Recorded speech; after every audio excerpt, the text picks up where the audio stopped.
తాకట్టులో ఉన్న బంగారాన్ని విడిపించి ఆ రోజున్న మార్కెట్ ధర కట్టి మిగిలిన డబ్బును మీకు అందిస్తుంది కొమ్మూరి గోల్డ్. అండ్ ఆనంద్ శ్రీరామ్ గారు, హార్టీ వెల్కమ్ టు యూ అండి.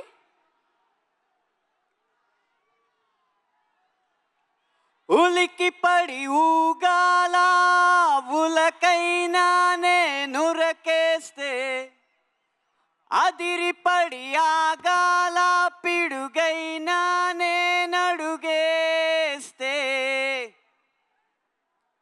తెలుగు సినిమాని చూసి ప్రపంచం మొత్తం ఉలికి పడే రోజు, రామ్ చరణ్ రూపంలో తెర మీద అద్భుతాన్ని చూసి హాలీవుడ్ సైతం అదిరిపడే రోజు ఇంకెంతో దూరంలో లేదు. ఆ రోజు పెద్ది బల్ల గుద్ది రికార్డులు బద్దల కొట్టి మరి నిరూపించుకునే రోజు జూన్ 4, 2026. ఆ రోజు మొదలు మీ జోరు, మీ హుషారు ఎవ్వరు ఆపలేరు అని ఘంటాపదంగా తెలియజేస్తున్నాను. రాబోయే ఆ విజయ బేర్ని విజిల్స్ రూపంలో వినిపించడానికి విజయవాడ గడ్డకి, విజయవాడ నడి బొడ్డుకి విచ్చేసిన అభిమానులందరికీ, ఊరి నుంచి ఇక్కడికి ఉరుక్కుంటూ వచ్చిన ప్రతి ఒక్కరికి ఈ ఊపిరి సాక్షిగా వందనాలు అర్పిస్తున్నాను. నేను రాసిన పాట వేలాది మంది ముందు ఏఆర్ రెహమాన్ గారు ఎలుగెత్తి పాడడం, రామ్ చరణ్ గారు వెండి తెర మీద విరగబడి ఆడడం, నేను రై రై రారా అని పిలిచిన, హల్లల్లల్లో అని పలకరించిన, మస్సా మస్సా అని ఉసిగొలిపిన, ఉత్సాహంగా వచ్చి ఆ పాటలకి మీరంతా నీరాజనాలు పట్టి 100 మిలియన్ల వ్యూలు అందించడం, ఒక పాటల రచయితగా ఇంతకన్నా విజయం, ఇంతకన్నా గొప్ప ఆనందం, ఇంతకు మించిన అదృష్టం ఉండబోదు అని వినయంగా మీకు తెలియజేసుకుంటున్నాను. ఇవన్నీ కూడా నాకు ఒకే ఒక్క సినిమాతో అందించింది ఆ ఒకే ఒక్కడు. అతను ఎవరో కాదు, ఒక క్రాస్ ఓవర్ అథ్లెట్.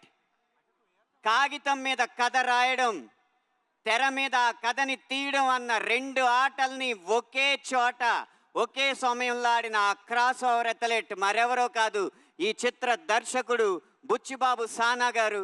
ఆయన ఇంటి పేరు నిలబెట్టాలనుకుంటారేమో, అందుకనే మమ్మల్ని అందరినీ అలా సానబడుతూ ఉంటారు, మా మెదళ్ళకి అలా సానబెడుతూనే ఉంటారు. రేపు 4వ తారీఖున మీరు చూడబోయేది పెద్ది సినిమా మొదటి ఆట కాదు, పెద్దిని గెలిపించడానికి బుచ్చిబాబు గారు చివరి వరకు చేసిన పోరాటం అని నేను ఖచ్చితంగా చెప్పగలను.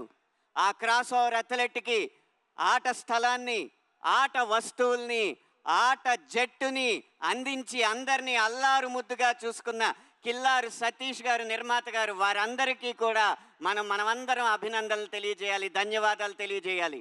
ఈ చిత్ర బృందంలో ఎవరి గురించి ఎంత చెప్పినా, ఆ ఒక్కరి గురించి మాత్రం ఏం చెప్పినా తక్కువే. ఆయన ఎవరో కాదు, ఈ చిత్రాన్ని నడిపించిన కథానాయకుడు mega power star Ram Charan గారు. గాయాల పాలైన షూటింగ్లో పాల్గొన్న ఆయన అంకిత భావం, మాలలో ఉన్నా సరే మల్ల యోధుడిగా తన శరీరాన్ని మలుచుకున్న ఆయన కష్టం, వాటెనకాలన్న కథలు వింటూ ఉంటే మీకొక్కొక్కరికి రోమాలు నిక్కపొడుచుకోవడం ఖాయం. కానీ ఈ సినిమాకి రామ్ చరణ్ గారి కంటే పెద్ద హీరో ఉన్నారు. అవును, మీరు వింటున్నది నిజమే. ఈ సినిమాకి రామ్ చరణ్ గారి కంటే పెద్ద హీరో ఎవరో కాదు, ఈ పెద్దిగాడి కథ కొండరాళ్లనే కండరాళ్లుగా మార్చి ఆడి పోరాడి కండాల్ని కదిలించిన పెద్దిగాడి కథ. మీరు టీజర్లో నిదర్శనం చూసే ఉంటారు. పెహల్వాన్ పెద్దిగా కనపడుతుంటే అక్కడ కనపడుతుంది రామ్ చరణ్ కాదు, ఆంజనేయ స్వామి అని ప్రతి గుండె ఈ ఆంధ్రప్రదేశ్, తెలంగాణ మొత్తం ప్రతిధ్వనించింది. అది ఈ కథకున్న బలం. ఏదో కొండ కింద ఊరు, 500 గడపలు కూడా ఉండవు. ఆ ఊరి కోసం పోరాడినోడికి దేశం మొత్తం ఎందుకు నీరాజనాలు పడుతుంది అంటారా? ఇన్ని కోట్ల ఎకరాలు ఉన్న ఈ దేశంలో ఆ 5 ఎకరాల కోసం దేశం మొత్తం 100 సంవత్సరాలు పోరాడి సాధించలేదా? ప్రతి ఊరు ఈ దేశానికి అయోధ్యే. అక్కడ పుట్టిన ప్రతి కొడుకు రాముడే. కన్న ఊరి కోసం, కన్న వారి కోసం అతడు చేసే ప్రతి ప్రయత్నం యుద్ధమే. ఆ పోరాటంలో అతన్ని ప్రేమించి అతని వెనక నిలబడ్డ మీలాంటి ప్రతి ఒక్కడు హనుమంతుడే, బలవంతుడే, భగవంతుడే. కాబట్టి ఈ పెద్ది కేవలం పైకి సినిమా కథలా కనిపిస్తున్నా ఈ పెద్ది కొండ కిందూరి రామాయణం.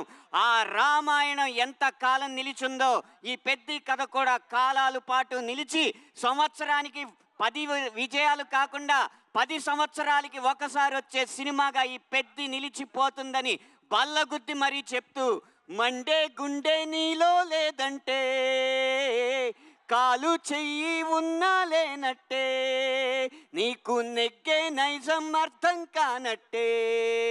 ఇది పెద్ద సినిమా ఇచ్చే సందేశం. ఇంతటితో నా మాటలు సమాప్తం. ధన్యవాదాలు. Thank you so much Anant Sriram గారు. మీ మాటల ప్రవాహం చాలా బాగుంది, పాటల ప్రవాహం చాలా బాగుంది.